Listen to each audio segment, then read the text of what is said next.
इतिहास के शोध को हम लोग 3 भागों में विभाजित कर सकते हैं।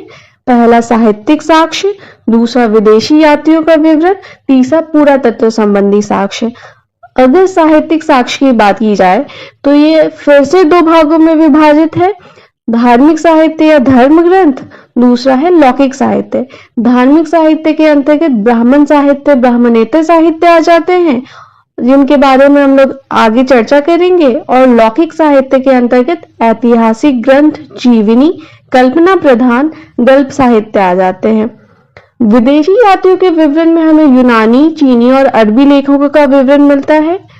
पुरातत्व संबंधी साक्ष्य में हमें अभिलेख, सिक्के, स्मारक या भवन, मूर्तियां और चित्रकला देखने को मिलती है। सबसे पहले हम लोग साहित्यिक साक्ष्य के अंतर्गत धार्मिक साहित्य या धार्मिक ग्रंथ को देखेंगे, जिसे हम लोग देख सकते हैं कि यह 2 भाग में विभाजित किया जा सकता है, ब्राह्मण साहित्य और ब्राह्मणेतर साहित्य में। ब्राह्मण साहित्य के अंतर्गत वेद, उपनिषद, रामायण, महाभारत, पुराण और स्मृति ग्रंथ आ जाते हैं। और ब्राह्मणेतर साहित्य के अंतर्गत जैन ग्रंथ और बौद्ध ग्रंथ आ जाते हैं। हम लोग ब्राह्मण साहित्य में सबसे पहले वेद को देखेंगे। वेद एक महत्वपूर्ण ब्राह्मण धर्म ग्रंथ है, जिसका अर्थ है ज्ञान या महत्व ज्ञान, जिसका मतलब होता है पवित्र एवं आध्यात्मिक ज्ञान। और ये शब्द विद धातु से बना है, जिसका अर्थ है जानना। वेदों के संकलनकर्ता कृष्ण द्वैपायन थे और कृष्ण द्वैपायन को वेदों के पृथक्करण व्यास के कारण वेद व्यास की संज्ञा प्राप्त हुई। वेदों से ही हमें आर्यों के विषय में प्रारंभिक जानकारी मिलती है। कुछ लोग वेदों को अपौरुषेय मानते हैं, जिसका अर्थ होता है देवकृत, क्योंकि वेदों की रचना किसी व्यक्ति विशेष द्वारा नहीं बल्कि ईश्वर द्वारा किया गया है, ऐसा लोगों का मानना है। वर्तमान में वैदिक साहित्य जिस रूप में उपलब्ध है उसे संहिता कहा जाता है, जिसे इंग्लिश में कलेक्शन कह सकते हैं। वस्तुतः वैदिक ऋषि और मुनि जो ईश्वरीय संदेश प्राप्त करते रहते थे, उन्हीं संदेशों का संकलन वेद कहलाया है। और वेद जो है वो कुल 4 हैं: ऋग्वेद, सामवेद, यजुर्वेद और अथर्ववेद। अगर ऋग्वेद, सामवेद, यजुर्वेद और अथर्ववेद इन चारों की कलेक्शन की बात की जाए तो इन्हें संहिता कहते हैं। लेकिन अगर ऋग्वेद, सामवेद और यजुर्वेद सिर्फ इन तीनों वेद की कलेक्शन की बात की जाए तो इन्हें मिलाकर के वेदत्रयी कहते हैं। अब हम लोग ऋग्वेद के बारे में देखेंगे। ऋग्वेद का अर्थ है एक ऐसा ज्ञान जो ऋचाओं में बद्ध है। ऋग्वेद जो है वो सबसे प्राचीन वेद है, जिसका समय 1500 से 1000 ईसा पूर्व है। इससे हमें आर्यों के राजनीतिक प्रणाली और उसके इतिहास के बारे में जानकारी मिलती है। ऋग्वेद 2 भागों में विभाजित है, एक है अष्टक क्रम और एक है मंडल क्रम। अगर अष्टक क्रम की बात की जाए तो समस्त ग्रंथ को, मतलब समस्त ऋग्वेद को 8 अष्टक में विभाजित किया गया है और प्रत्येक अष्टक अगेन 8 अध्याय में विभाजित है और प्रत्येक अध्याय वर्गों में विभाजित है और समस्त वर्ग की संख्या 2006 है। और अगर मंडल क्रम की बात की जाए तो समस्त ग्रंथ जो है वो 10 मंडल में विभाजित है और प्रत्येक मंडल जो है वो अनुवाक में विभाजित है और प्रत्येक अनुवाक सूक्त में और प्रत्येक सूक्त जो है वो मंत्र या ऋचाओं में विभाजित है। अगर कुल अनुवाक की बात की जाए तो ऋग्वेद में टोटल 85 अनुवाक है और 1028 सूक्त हैं।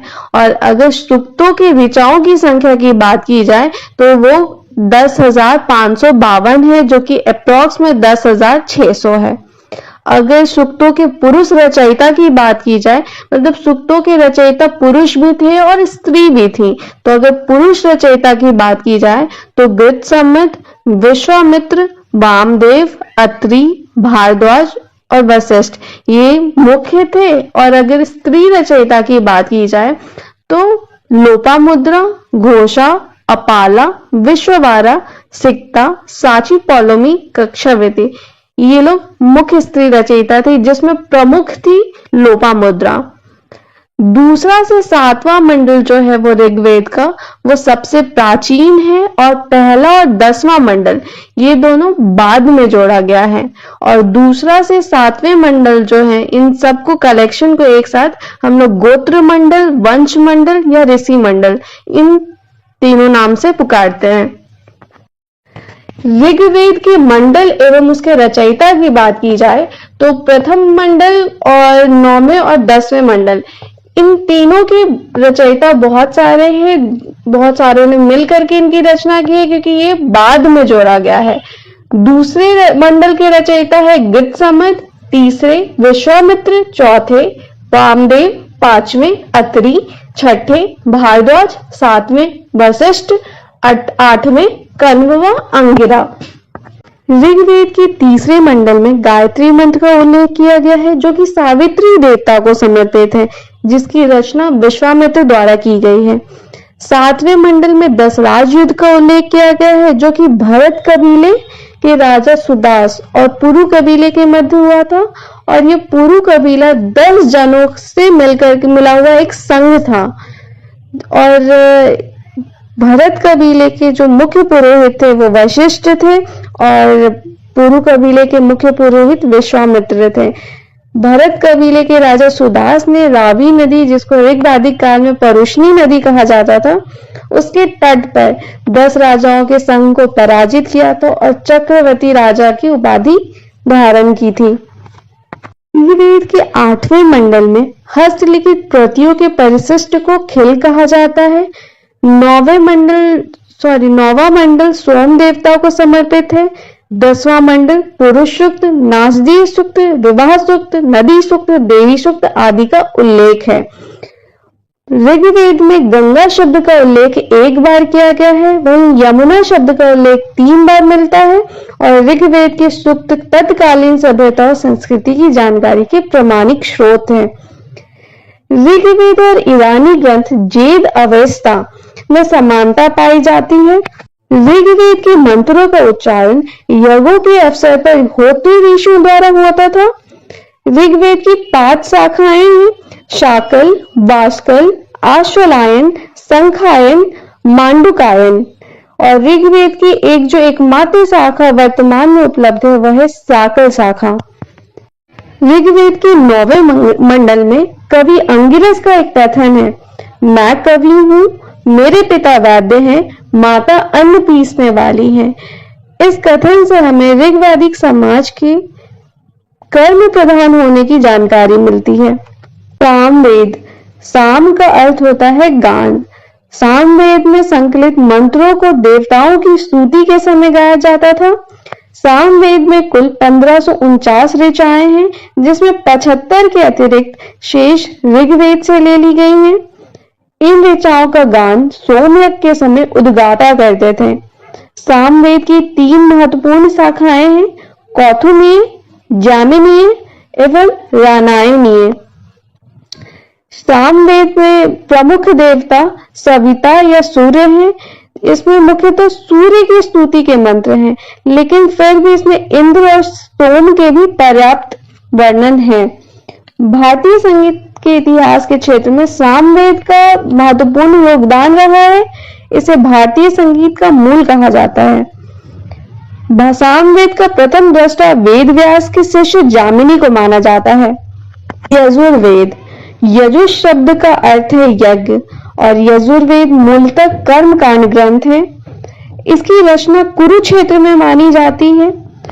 यजुर्वेद में आर्यों की धार्मिक एवं सामाजिक जीवन की झांकी मिलती है।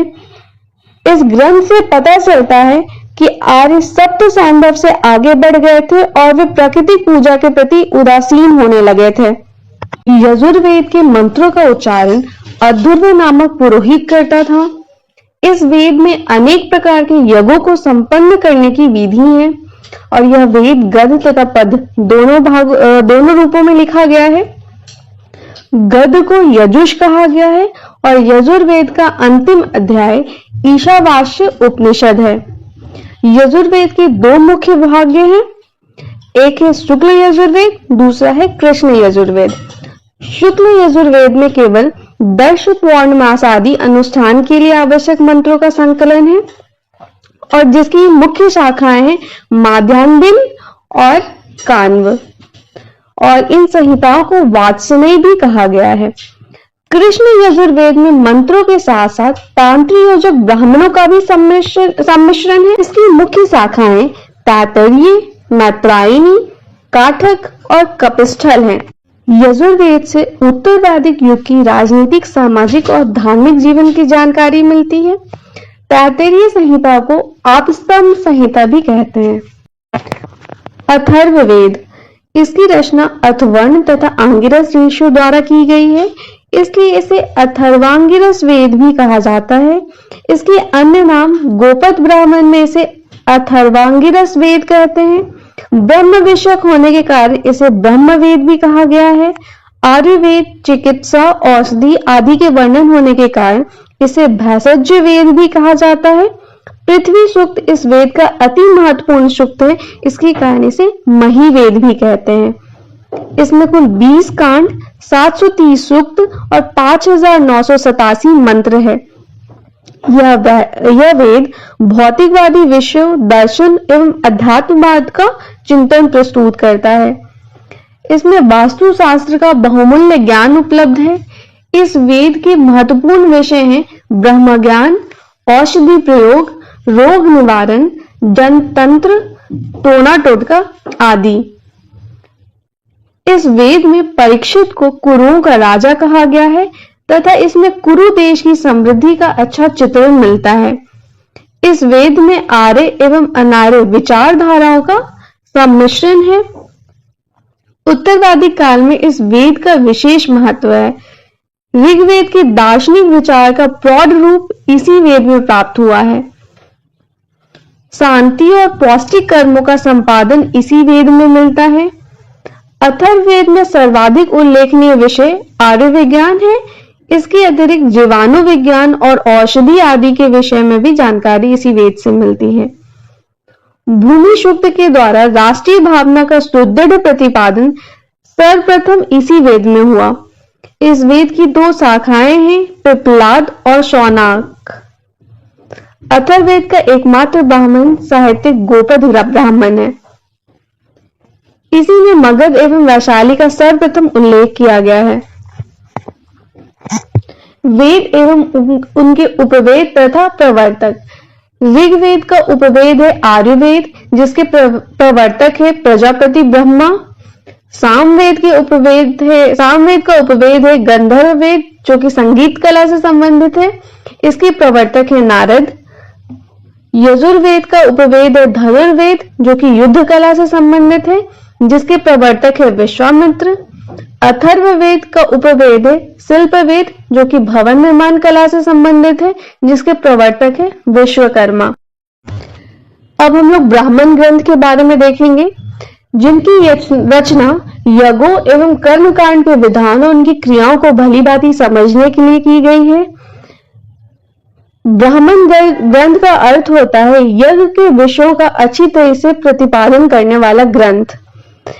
इसमें सर्वथा यज्ञों की वैज्ञानिक, अधिभौतिक तथा आध्यात्मिक मीमांसा प्रस्तुत की गई है। यह ग्रंथ गद्य में लिखे गए हैं। ब्राह्मण ग्रंथों में वेदों के तथ्यों को सरलीकृत ढंग से प्रस्तुत किया गया है और इन ग्रंथों में वैदिक कर्मकांड, पूजा पद्धति, अनुष्ठान आदि के साथ विभिन्न रोचक गाथाओं का भी संकलन किया गया है। वेद एवं संबंधित ब्राह्मण। ऋग्वेद से संबंधित ब्राह्मण है ऐतरेय ब्राह्मण, कौस्तिकी ब्राह्मण। शुक्ल यजुर्वेद का संबंधित ब्राह्मण है शतपथ ब्राह्मण। कृष्ण यजुर्वेद का तैत्तिरीय ब्राह्मण। सामवेद का पंचविश ब्राह्मण, षड्विश ब्राह्मण, सामविधान ब्राह्मण, जामिनी ब्राह्मण। अथर्ववेद का ब्राह्मण है गोपथ ब्राह्मण।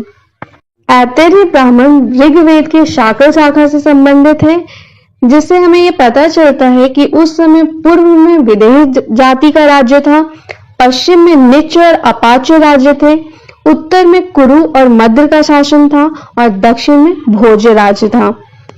ऐतरेय ब्राह्मण में ही राज्याभिषेक के नियम दिए गए हैं, जिसके अंतिम भाग में पुरोहित का विशेष महत्व निरूपित किया गया है।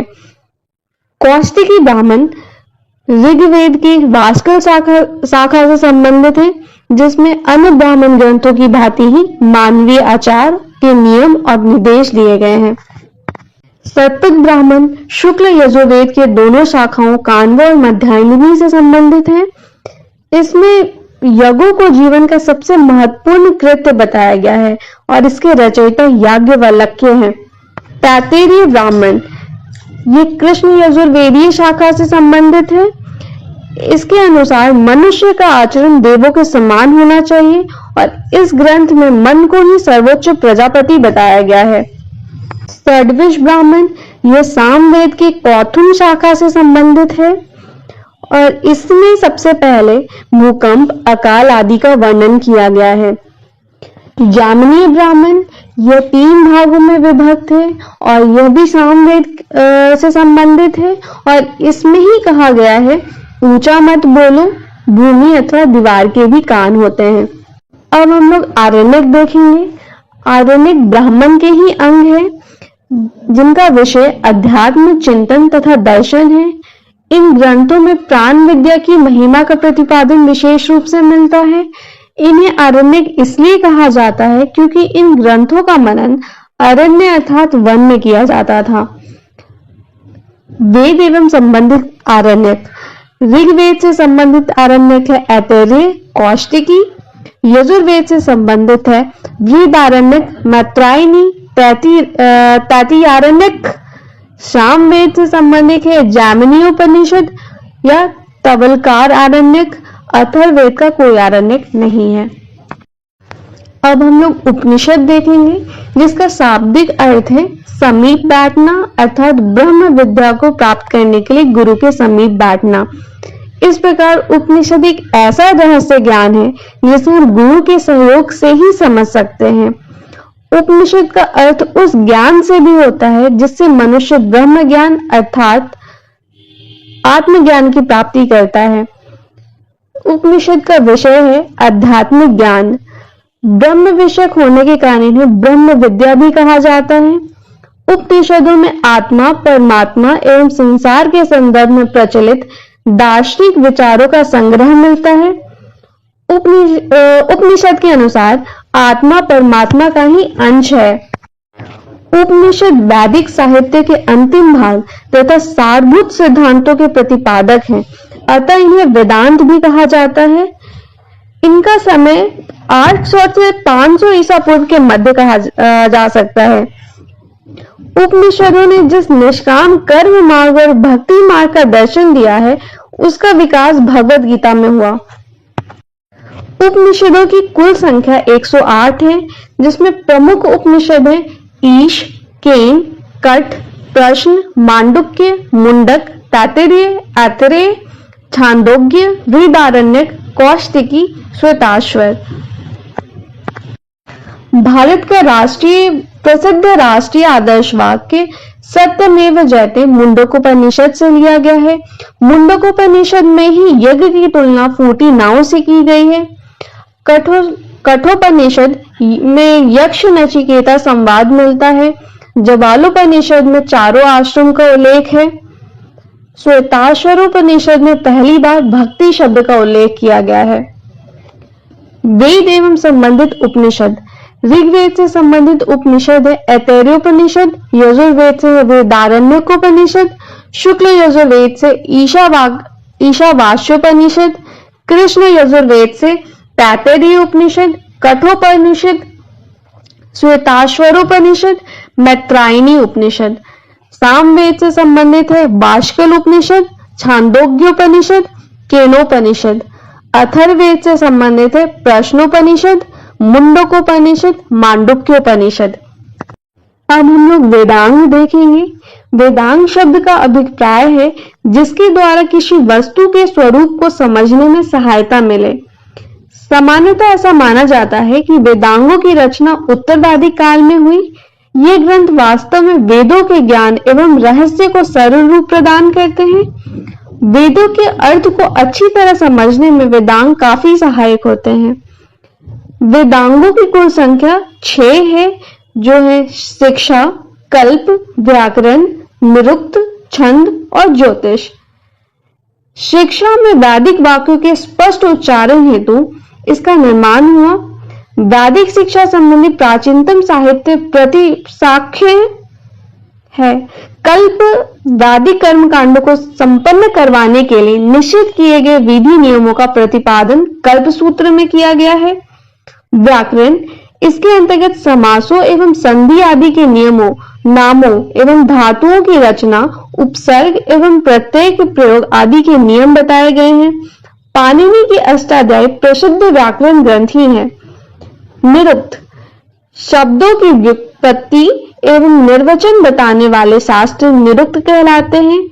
क्लिष्ट वैदिक शब्दों के संकलन निघुंटु की व्याख्या हेतु यास्क ने निरुक्त की रचना की थी, जो भाषा शास्त्र का प्रथम ग्रंथ माना जाता है। छंद वैदिक साहित्य में मुख्य रूप से गायत्री, त्रिष्टुप, जगती, बृहति आदि छंदों का प्रयोग किया गया है। पिंगल का छंद शास्त्र प्रसिद्ध है। ज्योतिष इसमें ज्योतिष शास्त्र के विकास को दिखाया गया है। इसके प्राचीनतम आचार्य लगध मुनि हैं। अब हम लोग सूत्र देखेंगे। सूत्रों में पाक्षिक विधानों, मनुष्य के कर्तव्यों, वर्णाश्रम व्यवस्था एवं सामाजिक नियमों का उल्लेख किया गया है। इन सूत्रों की संख्या 3 है। पहला है श्रौत सूत्र, दूसरा है गृह सूत्र और तीसरा है धर्म सूत्र। अब हम लोग धर्मशास्त्र देखेंगे। ब्राह्मण ग्रंथों में धर्मशास्त्र का महत्वपूर्ण स्थान है। धर्मशास्त्र में धार्मिक नियमों एवं सामाजिक सिद्धांतों का प्रतिपादन किया गया है। इन ग्रंथों में विष्णु धर्मशास्त्र, मानव धर्मशास्त्र, याज्ञवल्क्य स्मृति, नारद स्मृति, मनुस्मृति आदि प्रमुख है।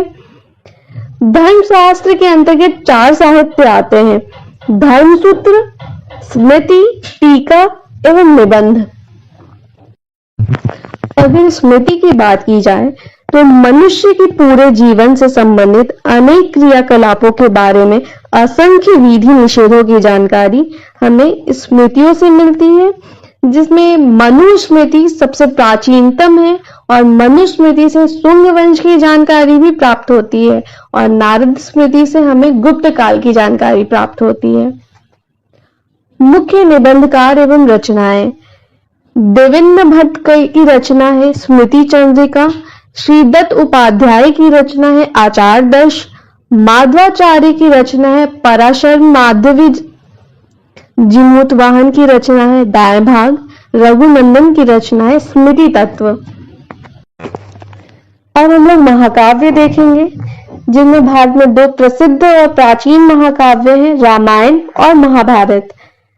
रामायण की रचना महर्षि वाल्मीकि द्वारा की गई थी, जिसकी भाषा संस्कृत है और जिसमें मूलतः 6000 श्लोक थे, जिनमें बाद में 12000 हुए और फिर 24000 हो गए। 24000 श्लोक होने के बाद इसे चतुर्विंशति सहस्त्री संहिता भी कहा गया और ये 7 कांडों में विभाजित है: बालकांड, अयोध्या कांड, अरण्य कांड, किष्किंधा कांड, सुंदरकांड, युद्ध कांड और उत्तरकांड। भसुंडी रामायण को आदि रामायण कहा जाता है। भारत के बाहर सर्वप्रथम चीन में रामायण का अनुवाद किया गया है। महाभारत, इसकी रचना महर्षि व्यास द्वारा की गई है। मूलतः इसमें 8800 श्लोक थे। उस समय इसका नाम जय संहिता था। बाद में इसमें 24000 श्लोक होने के बाद ये भारत कहलाया और गुप्त काल में श्लोकों की संख्या 1 लाख होने पर यह सतसहस्त्री संहिता या महाभारत कहलाया। इसका प्रारंभिक उल्लेख आश्वलायन गृह सूत्र में मिलता है। इसमें यह 18 पर्वों में विभाजित है: आदि, सभा, वन, विराट, उद्योग, भीष्म, द्रोण, कर्ण, शल्य, सौप्तिक, स्त्री, शांति, अनुशासन, अश्वमेघ, आश्रमवासी, मौसल, महाप्रस्थानिक एवं स्वर्गारोहण। इसमें हरिवंश नामक परिशिष्ट है। पुराण, पुराण के रचयिता लोमहर्ष और उनके पुत्र उग्रश्रवा थे। इसकी भाषा भी संस्कृत है और कुल 18 पुराण हैं, जिनमें पहला ब्रह्म पुराण, दूसरा पद्म पुराण, विष्णु पुराण, वायु पुराण, भागवत पुराण, नारदीय पुराण, मार्कंडेय पुराण, अग्नि पुराण, भविष्य पुराण, लिंग पुराण, वराह पुराण, स्कंद पुराण, वामन पुराण, कूर्म पुराण, मत्स्य पुराण, गरुड़ पुराण, ब्रह्मांड पुराण, ब्रह्मवावर्त पुराण। विष्णु, मत्स्य, वायु, ब्रह्मांड तथा भागवत पुराण में राजाओं की वंशावली मिलती है। मत्स्य पुराण से हमें सातवाहन वंश की जानकारी मिलती है।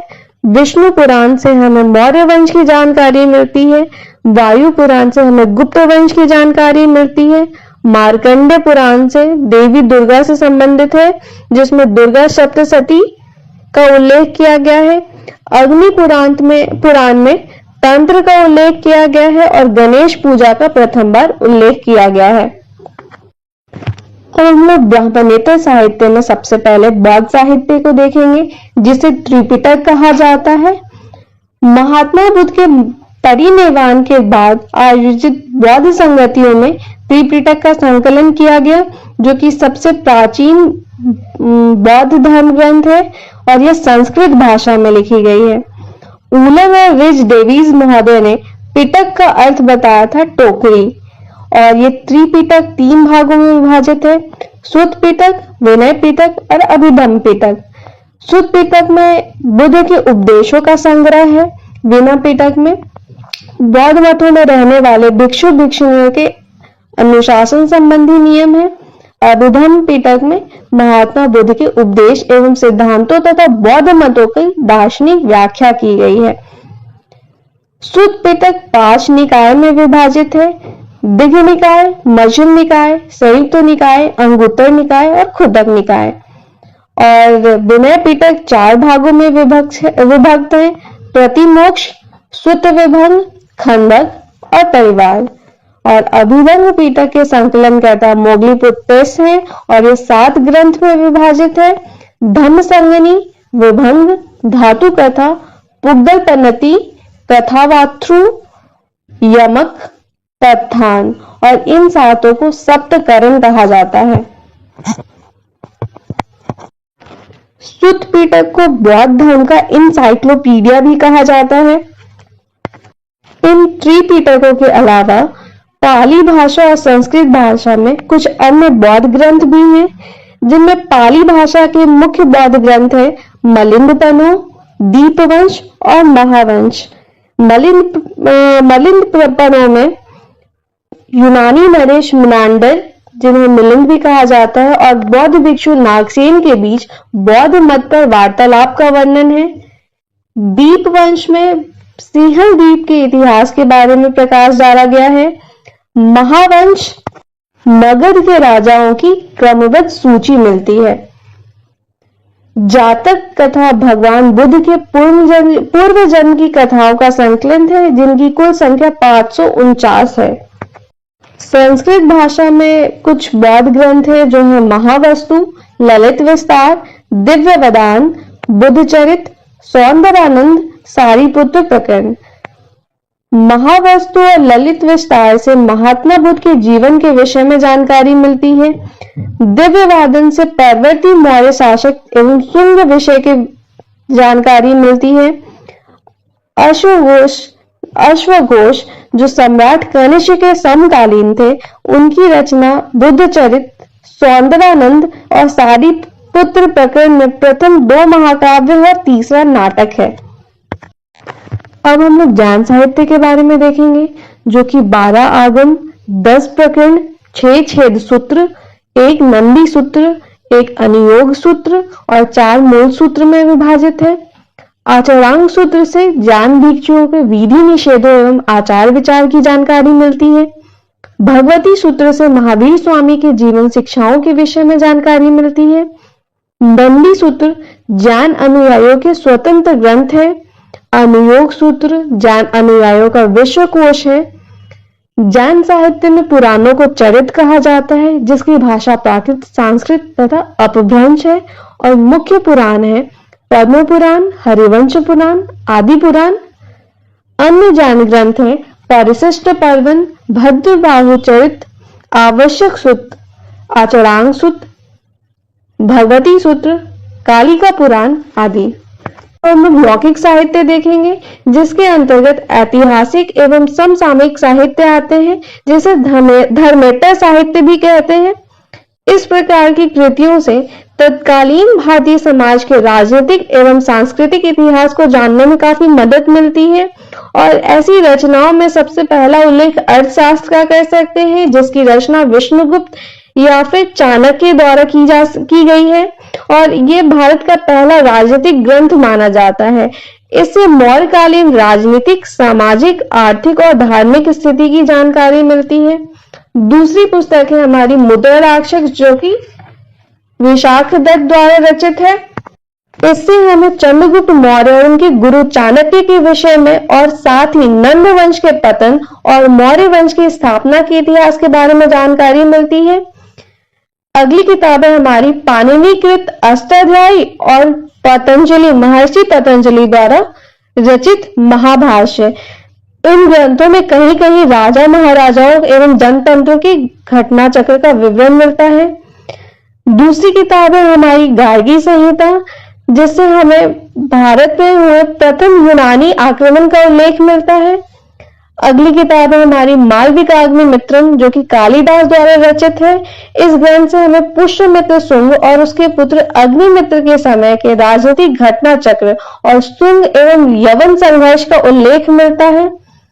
अगली किताब है हमारी हर्ष चरित्र, जो कि बाण भट्ट द्वारा रचित है, जो कि हर्ष के राज कवि भी थे। और इस ग्रंथ से हमें हर्ष के जीवन एवं हर्ष के समय में भारत के इतिहास पर प्रचुर जानकारी प्राप्त होती है। अगली किताब है हमारी नीति शास्त्र, जिसकी रचना कामंडक द्वारा की गई है और इससे उस समय के आचार व्यवहार के विषय में जानकारी मिलती है। अगली किताब है हमारी स्वप्नवासवदत्तम, जिसकी रचना महाकवि भास द्वारा की गई है। मृच्छकटिकम पुस्तक से हमें गुप्तकालीन सांस्कृतिक इतिहास की जानकारी मिलती है, जिसकी रचना सुद्रक द्वारा की गई है। अगली किताब है हमारी राज तरंगिणी, जिसकी रचना कलहण ने की थी और जिसे कश्मीर के इतिहास पे जानकारी मिलती है। अगली किताब है हमारा मत विलास प्रहसन, इसकी रचना पल्लव नरेश महेंद्र वर्मन द्वारा की गई है और इस ग्रंथ से उस समय के सामाजिक और धार्मिक जीवन के बारे में जानकारी मिलती है।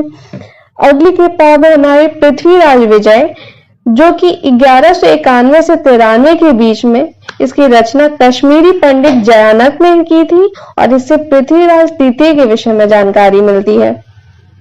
अगर आपको वीडियो अच्छा लग रहा है तो वीडियो को लास्ट तक देखें और चैनल को सब्सक्राइब जरूर करें। अब हम विदेशी यात्रियों का विवरण देखेंगे, जिसमें यूनानी, चीनी, अरबी और अन्य लेखकों का विवरण है। यूनानी लेखक में अगर बात की जाए तो सबसे पहला नाम टेसियस का आता है, जो कि एक ईरानी वैद्य था और इसने भारत के संबंध में अपना विवरण दिया है, जो कि काफी आश्चर्यजनक और कहानियों से परिपूर्ण है, जिसके कारण ये अविश्वसनीय है। दूसरा नाम हेरोडोट्स का है, जो कि इतिहास का पिता मतलब फादर ऑफ हिस्ट्री भी कहे जाते हैं। इनकी किताब है हिस्टोरिका, इनकी रचना को भी अविश्वसनीय माना गया है। अगर विश्वसनीयता दी जाए तो सबसे पहला नाम सिकंदर के साथ आए निरेकस, आनेसिक्रिटस और अरिस्टोबुलस का है। अगले यूनानी लेखक है मेगास्थनीज, जो कि सेल्यूकस निकेटर के राजदूत थे और इन्होंने चंद्रगुप्त मौर्य के राजदरबार में रहकर अपनी एक किताब लिखी है इंडिका, जिससे मौर्य युगीन समाज और संस्कृति के विषय में जानकारी मिलती है। अगले यूनानी लेखक है डायमिकस, जो कि सीरियन नरेश एंटीओकस के राजदूत थे और ये बिंदुसार के राजदरबार में आए थे और इनका विवरण भी मौर्य युग से संबंधित है। अगली लेखक है हमारे डायनोशियस, जो कि मिस्र नरेश टॉलमी फिलाडेल्फस के राजदूत थे, जो कि अशोक के राजदरबार में आए थे। अगले लेखक है हमारे टॉलमी, जिन्होंने भारत का भूगोल नामक किताब लिखी है। अगले हैं हमारे पिलनी, जिन्होंने नेशनल हिस्ट्री नाम की किताब लिखी है, जिसमें भारतीय पशुओं, पेड़ पौधों, खनिज पदार्थ आदि के बारे में विवरण मिलता है। एक अन्य किताब हमें यूनानी लेखकों की मिलती है पेरिप्लस ऑफ द इरेथ्रियन सी, जिसके लेखक का नाम अज्ञात है, लेकिन इस पुस्तक से पता चलता है कि करीब 80 ईस्वी में हिंद महासागर की यात्रा पे ये लेखक आए थे और उस समय के भारत के बंदरगाहों तथा व्यापारिक वस्तुओं के बारे में जानकारी दी थी। चीनी लेखकों की बात की जाए तो पहला नाम फाहियान का आता है। ये गुप्त नरेश चंद्रगुप्त द्वितीय के दरबार में आए थे और इन्होंने अपने विवरण में मध्य प्रदेश के समाज और संस्कृति का वर्णन किया है। ये 14 वर्षों तक भारत में रहे। अगला नाम संयोगन का है, जो कि 518 ईस्वी में भारत आए थे और इन्होंने 3 वर्षों की अपनी यात्रा में बौद्ध धर्म की प्राप्तियां एकत्रित की हैं। अगला नाम हेनसांग का है, जो कि हर्षवर्धन के शासनकाल में भारत आए थे और इन्होंने 629 ईस्वी में चीन से भारतवर्ष के लिए प्रस्थान किया था और लगभग 1 वर्ष की यात्रा के बाद वो भारतीय राज कपिशा पहुंचा और भारत में 15 वर्षों तक ठहर के 645 ईस्वी में चीन वापस लौट गया। इन्होंने अपना भ्रमण वृत्तांत CU की नाम से लिखा है, जिसमें 138 देशों का विवरण मिलता है। इनके विवरण से हर्षकालीन समाज, धर्म तथा राजनीति के बारे में विवरण मिलता है। इनके अनुसार सिंध का राजा शूद्र था। हेनसांग ने बुद्ध की प्रतिमा के साथ साथ सूर्य और शिव की प्रतिमाओं का भी पूजन किया था। हेनसांग के अध्ययन के समय नालंदा विश्वविद्यालय के कुलपति आचार्य सीलभद्र थे। यह विश्वविद्यालय बौद्ध दर्शन के लिए प्रसिद्ध था। चीनी लेखकों में अंतिम नाम इत्सिंग का है, जो कि 7वीं शताब्दी के अंत में भारत आए थे और इसने अपने विवरण में नालंदा विश्वविद्यालय, विक्रमशिला विश्वविद्यालय तथा अपने समय के भारत का वर्णन किया है। अरबी लेखकों में पहला नाम अल-बरूनी का है, जो कि महमूद गजनवी के साथ भारत आए थे और इनकी रचना अरबी भाषा में लिखी गई है, जिसका नाम है किताबुल हिंद या तहकीकी हिंद, जिसका अर्थ होता है भारत की खोज।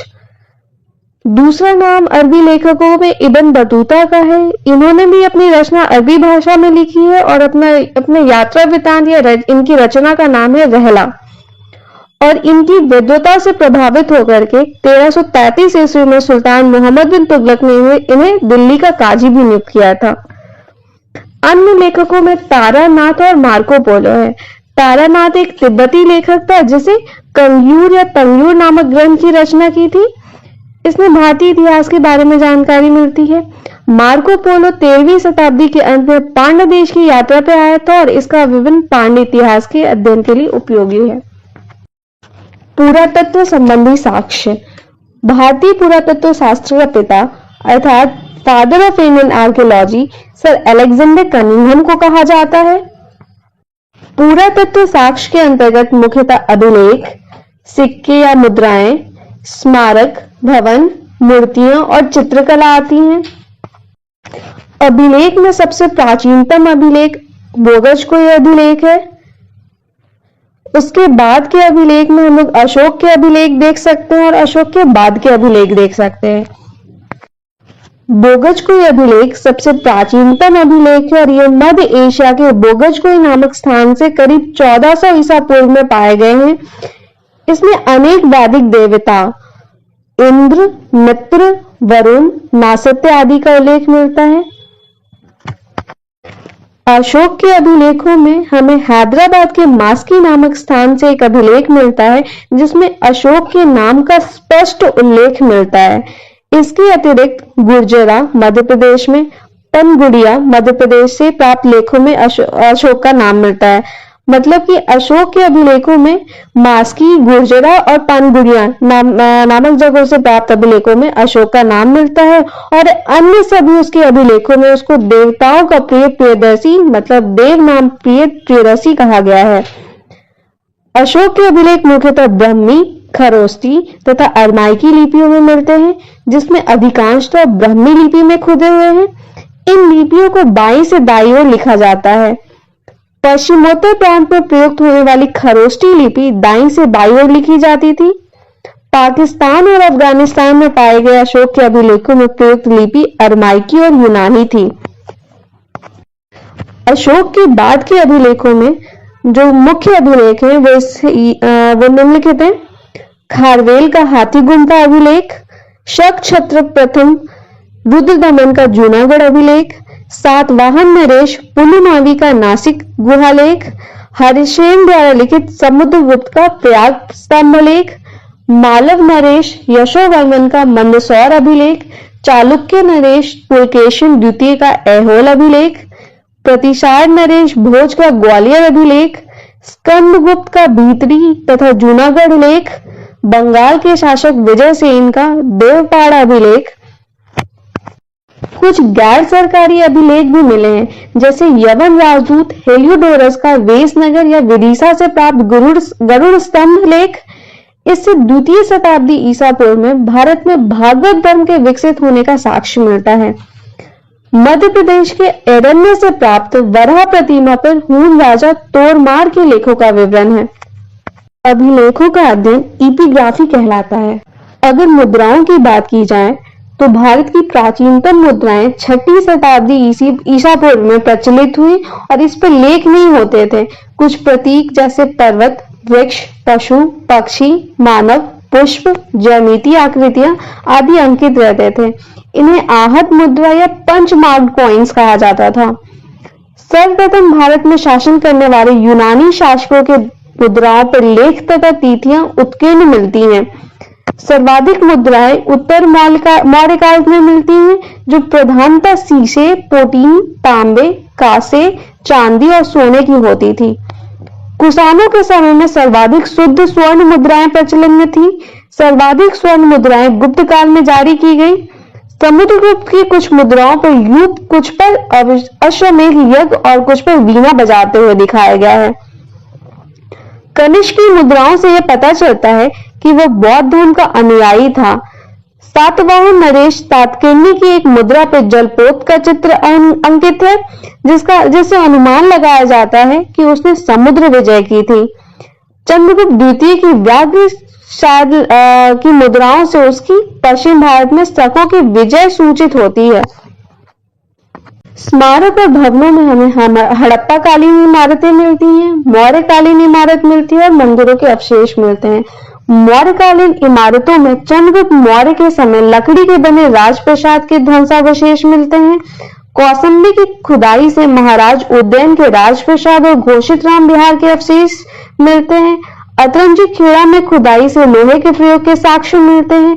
पौंडीचेरी के अरिकमेडो में खुदाई से रोमन मुद्राएं के अवशेष मिलते हैं, जिससे तत्कालीन इतिहास या संस्कृति की जानकारी प्राप्त होती है।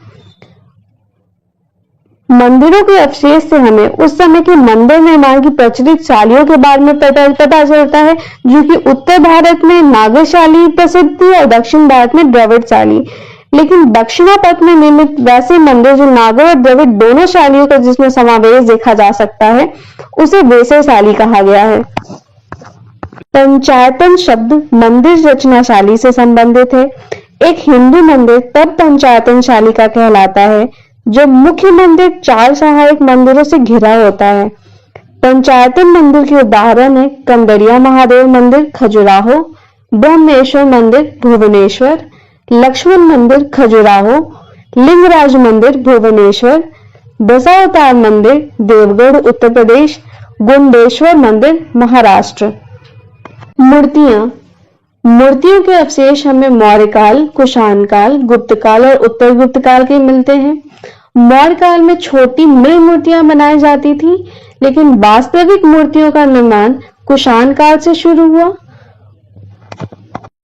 कुषाण कालीन और गुप्त कालीन मूर्तियों में मूलभूत अंतर यह है कि कुषाण कालीन मूर्तियां विदेशी प्रभाव से ओतप्रोत थी, वहीं गुप्त कालीन मूर्तियों में स्वाभाविकता झलकता था। भरूच, बोधगया, सांची और अमरावती से मिली मूर्तियां जन सामान्य के जीवन की अति सजीव झांकी प्रस्तुत करती है। चित्रकला से हमें उस समय के जीवन के विषय में जानकारी मिलती है। अजंता के चित्रों से मानवीय भावनाओं की सुंदर अभिव्यक्ति मिलती है। चित्रों में माता और शिशु या मरणशील राजकुमारी जैसे चित्रों से गुप्त काल की कलात्मक प्रकाष्ठा का पूर्ण प्रमाण मिलता है। अगली वीडियो में हम लोग पाषाण काल और ताम्र पाषाण काल देखेंगे। मेरे अगले वीडियो के नोटिफिकेशन के लिए चैनल को सब्सक्राइब करें और वीडियो अच्छा लगता है तो वीडियो को लाइक करें। धन्यवाद।